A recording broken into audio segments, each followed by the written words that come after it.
Welcome to my channel, INTJ Island. Now I'm going to take a quick run through the INTJ strengths and weaknesses. It said that INTJs enjoy theoretical and abstract concepts. And that's true. I mean, it's nice. That big picture is really important to me.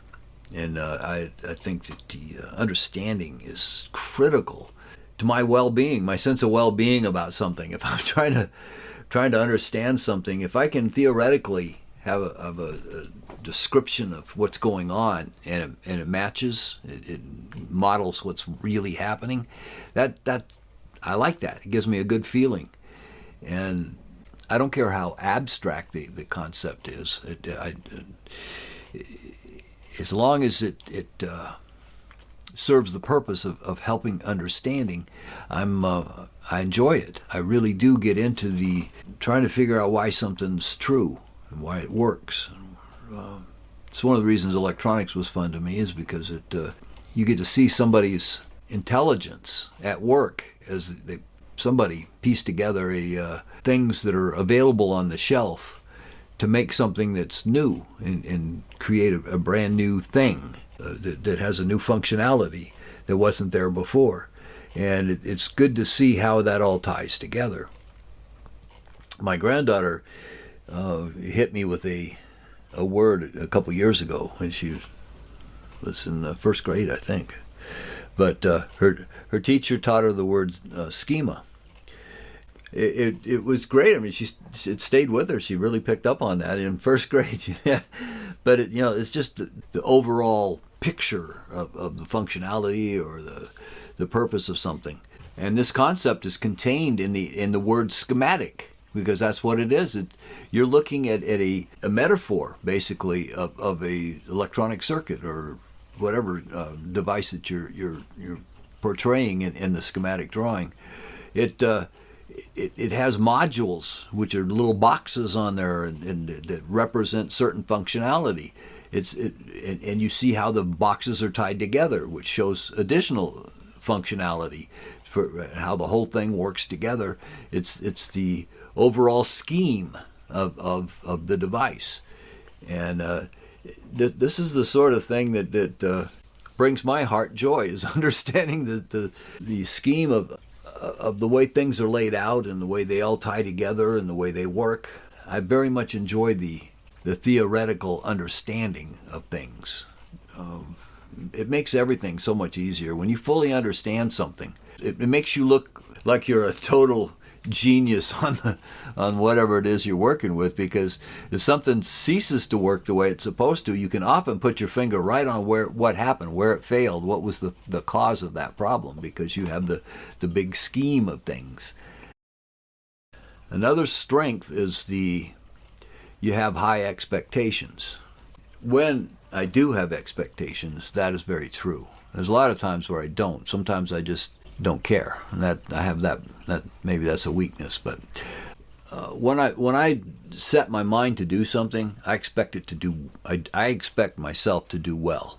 I don't expect failure. It drives me crazy if I don't reach an expectation.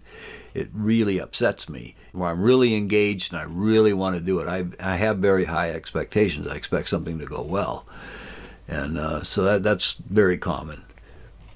Good at listening. I think that's a very, very much one of my own strengths. However, there's also a caveat to that for me, because I really am good at listening because I want to totally understand what somebody's saying. But along the way, if I don't understand what that person's saying, I'm going to interrupt and ask questions. And that sometimes is troubling. I've had a couple of people tell me I'm very hard to talk to, because I don't just sit there like a mushroom and listen. I listen, but I listen actively. I want to understand what you're saying. I don't want to just sit there, and absorb your sound waves. I want to absorb your ideas. And I can't, if something's not working for me, I have to clarify. I can drive people crazy doing that because sometimes they don't know what they're talking about. That really is a problem. But if they do know what they're talking about, I still can be a prickly pear as far as demanding clarity and getting getting feedback to understand really what they're saying. Takes criticism well. If I'm justly criticized, if I did something that's it came off badly, and somebody's pointing out what the problem was, I take that very well. In fact, I'm dying for criticism on my book, trying to get people to proofread things for me. It's very, very difficult. As I've said before, I'm not writing to create an epic adventure that soars through the skies with battles and all this kind of stuff. That's not what I'm about. I'm not looking to beat somebody up as he goes through a maze of troubles and torments. I'm trying to describe how life would be in a certain circumstance. And sometimes there's going to be problems, but generally I'm just trying to have people work their way towards something without all of the car crashes and people suffering for this or that or whatever. I'm trying to make things work or see how they'll work by moving through certain scenarios with certain characters that I know how they generally react, but I don't know how they're going to react in the story. In fact, often they surprise me what they do. I guess that's common in writing, but if you think about it, it's pretty weird. Anyway, if you can't get somebody to read your material and give you feedback, your material probably isn't going to be top notch, because you got to get other eyes on it. You got to get other minds on it. You got to get people to give you their take on what you've written and to improve. Sometimes they'll be wrong. The criticism may be wrong, but at least they're trying to help you. But it may be dead on the money that you absolutely need to change something, or it needs to be buffed up or polished a little bit, or something's cumbersome that you could have been phrased to make it much easier to read. That sort of criticism is very welcome when you're trying to learn something. Like if you're taking karate, and I did that back in the 70s. If your punch isn't thrown properly and you're not striking with the right part of your fist, you need to know that. Otherwise, you might break your wrist or your fingers or something, one of your knuckles. If you try to break a board and you're not hitting it squarely like you should, you could very easily injure yourself badly. So you want your instructor, your sensei, to guide you when you're making mistakes and get good criticisms. When you're doing things like that, criticism is very welcome. There's a lot of times where, especially if I've gotten older, I've gotten much better at just backing up and listening. When somebody says something, even something that's rude and intended to be insulting, if you stop and think about it, it doesn't need to make you angry. It doesn't make you angry. You can just say, well, all right, either this guy's a lame individual that has no sense and just is cruel, in which case, who cares what he thinks? Or he may have a point. It's possible that you did something that needs fixing, and in which case you can admit that. Where criticism is deserved, it's acceptable. Where it's not deserved, then an INTJ is usually wise enough to know the difference, and that's a good thing. I mean, that's why criticism is considered one of accepting criticism is considered one of the strengths of an INTJ. The next one that's listed here is self-confident and hard-working. Now there is absolutely me. It's definitely describing me. When I was in the Navy and also working as an instructor, I tended to get as much as possible away from other people and just do my job, as well as I can, because I felt I could do the best job. I felt that getting others involved, unless it's seriously a big project, you need a group. But generally, if it's just a single thing, I felt that I could do a better job by myself, working just by myself, and not having to deal with other people. And that's a confidence built upon experience, past experience, and knowledge of what my capabilities are. This ties back to the high expectations thing. But when I set my hand to a task and I expect to do a good job, I will normally attain that. I will normally do the good job, and it's very frustrating to me if I can't do the good job. If I find that I don't reach the expectations that I set for myself, that's troubling to me. But as long as I'm on track and on the beam, and I'm working towards a goal, I work very hard to get it done, and I knock out everything I can to make sure I attain my goal. I've worked many long hour days to get things done. I make sure that things are the way I want them to be, usually before I lay down my tools and walk away.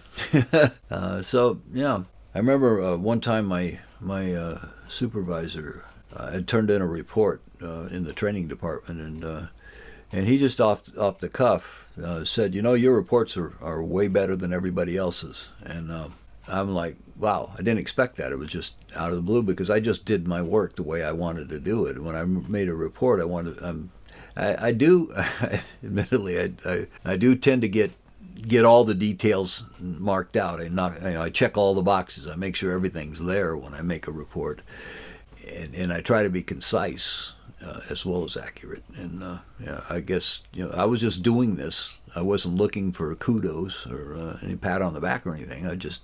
That's just the way I work. And so yeah, that's definitely a strength for an INTJ, I think. Now over to the weaknesses. Ouch. Can be overly analytical and judgmental. Yes, absolutely. I get frustrated when people don't think, when they'll spout out cliches, or they parrot what they've heard others say without any thinking or understanding of what they're saying. And you try to probe into that, poke into what they're saying, and look for understanding, and it's just not there, and it makes them angry. Then they think you're criticizing them. And actually, I don't think INTJs are real big on criticizing people. They tend to criticize ideas. And when ideas are bad, an INTJ gets his hackles up. Ideas are your money inside your head. Your ideas are very, very important. To run into bad ideas, you just want to tear them to shreds and say, come on, let's move on. Let's get something better. This is garbage. And that definitely comes off badly with other people. I have run into that problem more than once. Very perfectionist is another weakness. Well, yeah, I can tell you on this channel that for the longest time, there were a lot of videos just never got made because I didn't feel like I could do the perfectionist job on them. I didn't want to just throw any old garbage out there. I've done that a few times where I wouldn't call it garbage. I put a lot of work into something to create a video that at the end, when I'm all done with it, it's like, could have been better, or maybe it shouldn't have been done at all, but I put it out there anyway. And that bothers me. That bothers me a lot. When I put up something, and after I've done it, I feel like, oh man, just doesn't feel like that awesome thing I wanted to make when I started making the video. But perfectionism can be a real handicap. You might produce great reports, like I mentioned about in the other area, in the strength side, but it also can hang you up. It takes you much longer to do some things than it would have otherwise, because you just want to make sure every little bit of it's perfect. And that can be a problem, because I read a quote somewhere, and I don't remember who it was, but it was a businessman in England, I think. But he was saying the price of perfection is prohibitive. And, that's really what it comes down to. Dislikes talking about emotions. Yeah, emotions are a problem. You try to back off of that. I don't. I always felt almost guilty when I felt really hurt or upset about something and talking with my wife. I just felt like I was being a wuss or something if I tried to use my emotions as a justification for change in her behavior.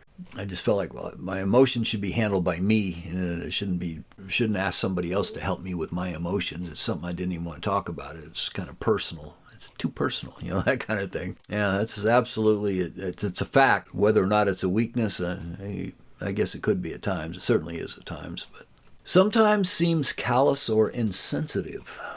Now, herein is connected to the strength of enjoying theoretical and abstract concepts. That comes back to this, because when people say stupid things or are whining about something that you don't feel they should be whining about, it is easy to just write them off because and it makes you look callous or insensitive. You can't relate to why they're crying, why they're upset, what's bugging them.